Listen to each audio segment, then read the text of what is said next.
I went travelling when I was, well, to be fair, I was 22. I wasn't, 14 or 16 or whatever when you first start letting them go. But it was before the days of mobile phones, no internet, no, none of that stuff. You literally went off and you rung every now and again when you remembered.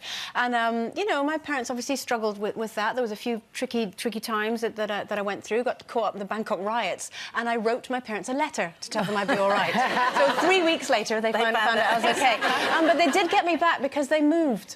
While I was away, I rang home. This is not even a joke. I rang home and somebody else answered the phone. Oh, my God. Yeah. See, that's never gotten over that. That's how it used to be done, parents. You've just reminded me, actually, when I left school... Did your parents move as well? No, it wasn't quite as bad as that. But I was just leaving school. I was really young, just 16 when I left school.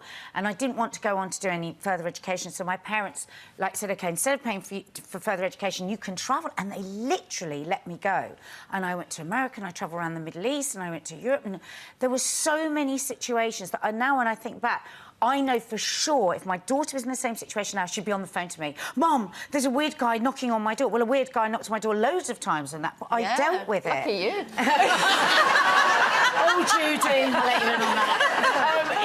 But actually, I'm just thinking of it now. That actually was an incredibly strengthening year, and I don't think my daughter would do the same. I went away very kind of sheltered and a bit mollycoddled. I mean, my first week away, I lived on the peanuts that we'd got from the plane because I was too scared to buy food.